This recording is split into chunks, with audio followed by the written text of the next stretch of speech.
तो बच्चों हम पोम पढ़ चुके थे, किस किस के बारे में पढ़ा था? हमने पढ़ा था डैड, कैट एंड ट्री के बारे में। यस बच्चों, एक बार रिवाइज कर लेते हैं कि हमने क्या पढ़ा था पोम में। हमने पढ़ा था बच्चों की स्टोरी में हमारी जो पोम है, ठीक है, इसकी कहानी में क्या होता है, पोम में क्या होता है कि जो एक कैट है वो जाके कहाँ फंस गई है, वो पेड़ पर फंस गई थी, ठीक है।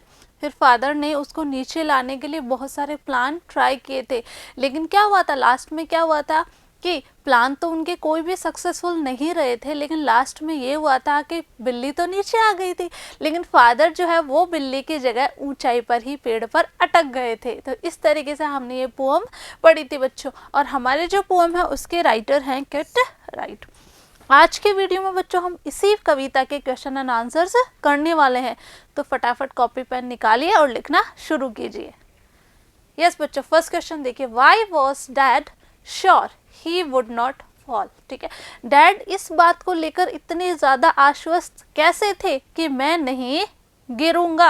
आंसर देखते हैं, the dad was sure, father बहुत श्योर थे, बहुत आश्वस्त थे, निश्चित थे, ही वुड नॉट फॉल कि वो नहीं गिरेंगे, बिकॉज क्योंकि he was a good climber, क्योंकि वो एक अच्छे क्लाइंबर थे, यानी वो आसानी से और बहुत अच्छे तरीके से ऊंचाई पर चढ़ने में सक्षम थे। आगे चलते हैं, question number 2, which phrase in the poem expresses that self confidence best, कि कौन सी फ्रेज से हमें ये पता लगता है कि डैड का जो सेल्फ कॉन्फिडेंस था, मतलब उनका आत्मविश्वास जो था वो बहुत अच्छा था, बेस्ट था। ठीक है, right just leave it to me, यानी जब उन्होंने देखा कि बिल्ली कहाँ पे फंस गई थी बच्चों, बिल्ली फंस गई थी पेड़ पर, ऊंचाई पर फंस गई थी, तो डैड ने कहा कि कोई बात नहीं, लीव इट टू मी, मुझ पर छोड़ दो। ठीक है, ये कहा था डैड ने, easy as winking to a climber like me, कि ये मेरे लिए बच्चों का खेल है, एक तो ये कहा था उन्होंने, और उन्होंने ये भी कहा था कि ये तो पलक झपकाना जितना ही आसान काम है मेरे जैसे क्लाइंबर के लिए। आगे चलते हैं, question number 3, describe plan A and it's consequences, हमें प्लान ए के बारे में बताना है और इसके क्या परिणाम रहे बच्चों, इसके बारे में बताना है। तो प्लान ए क्या था, अकॉर्डिंग टू प्लान ए के हिसाब से father would have reached the tree top with the help of the ladder. ठीक है, ये प्लान था कि सीढ़ी की मदद से फादर जो है वो वहां पहुंच जाएंगे जहां पर बिल्ली फंसी हुई थी, ट्री टॉप यानी पेड़ की ऊंचाई पर पहुंच जाएंगे जहां पर बिल्ली फंसी हुई थी। हावेवर द लैडर स्लिप, लेकिन क्या हुआ था बच्चों, सीढ़ी स्लिप हो गई, फिसल गई, and father fell on the ground, और फादर कहाँ गिर गए थे, पापा गिर गए थे ग्राउंड पर। आगे चलते हैं, question number 4, plan C was a success, what went wrong then, कि जो तीसरा प्लान बनाया था उन्होंने, प्लान सी, वो तो क्या था, सफल रहा था, लेकिन क्या गलत हो गया था उसके साथ भी। Even though plan C was a success, हालांकि प्लान सी जो था वो सक्सेसफुल रहा था, सफल हो गया था, it did not work out as planned, लेकिन जैसा योजना थी, यानी जैसी योजना बनाई गई थी उस योजना के अनुरूप वो सफल नहीं हुआ था। क्या हुआ था बच्चों, the moment the father reach the tree top, जिस क्षण पापा कहाँ पहुंचे, पेड़ पर पहुंचे जहां पर बिल्ली थी, ठीक है, the cat jumped and touched the ground, तो बिल्ली ने वहां से छलांग लगा दी थी, और बिल्ली कहाँ आ गई थी, बिल्ली आ गई थी बच्चों ग्राउंड पर, and was again out of father's reach, और फिर भी वो पापा की पहुंच से बाहर थी। चलते हैं आगे, question number 5, the cat was very happy to be on the ground, बिल्ली नीचे आकर बहुत खुश हो गई थी बच्चों।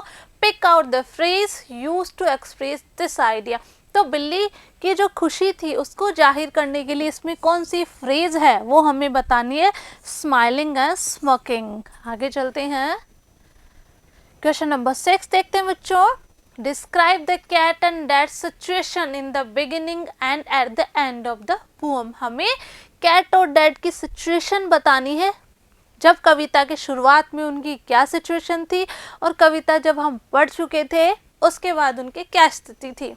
At the onset, the cat was stuck on the tree. सबसे पहले इन the beginning of the pome, यानी जब हमारी कविता शुरू हुई थी बच्चों, तब क्या था, तब बिल्ली कहाँ फंसी हुई थी, ट्री पर। स्टक यानी फंस जाना या अटक जाना, okay. And father was confident to be able to drive it away by the time the poem ended, ठीक है। उस टाइम फादर जो थे, पिताजी, इतने ज़्यादा कॉन्फिडेंट थे, विश्वासी थे कि वो इसको नीचे उतार लेंगे, नहीं उसको वहाँ से हटा देंगे, ठीक है। Bye the time the poem ended, लेकिन जब कविता खत्म हुई बच्चों, है ना, द कैट वॉज फ्री, बिल्ली तो आज़ाद थी। And the father got stuck in the tree, लेकिन क्या हुआ था, बिल्ली तो आज़ाद हो गई थी, लेकिन बिल्ली की जगह कौन फंस गया था, वेरी गुड, बिल्ली की जगह फादर यानी पिताजी वहां पर पेड़ पर अटक गए थे, वहीं फंस गए थे। आगे चलते हैं, क्वेश्चन नंबर 7 देखते हैं बच्चों। Why and when did dad say each of the following, यानी कब और क्यों ये सब बातें फादर ने कही थी, पिताजी ने कही थी, जानते हैं कौन कौन सी। फॉल, गिर जाऊंगा, यानी मैं गिरूंगा, फादर को इतना ज़्यादा कॉन्फिडेंस था बच्चों कि मैं तो कभी गिर ही नहीं सकता। तो कब कहा था उन्होंने ये line, dad said fall when mum warn him about fall while climbing the tree. उन्होंने ये बात तब कही थी जब मदर ने, जब माँ ने उनको वार्निंग दी थी, चेतावनी दी थी कि तुम अपना ध्यान रखना, तुम गिर मत जाना, तब उन्होंने कही थी। आगे, नेवर माइंड, कोई बात नहीं।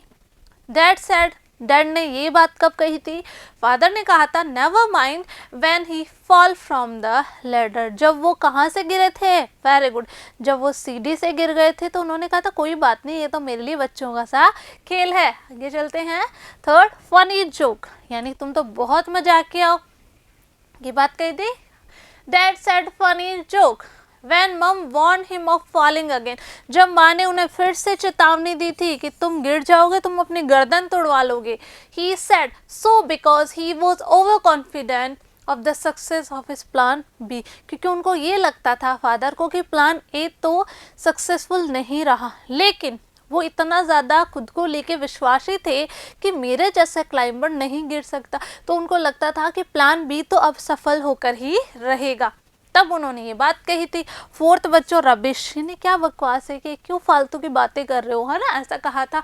Dad said rubbish when mum asked him to stop else he will break his neck after his plan B fail, जब उनका प्लान बी भी असफल हो गया था, फेल हो गया था, तो मदर ने कहा था कि बंद कर दो ये सब, तुम अपनी गर्दन तोड़वा लोगे, तब फादर ने कहा था रबिश, ठीक है। He said so because he thought that his plan C will work.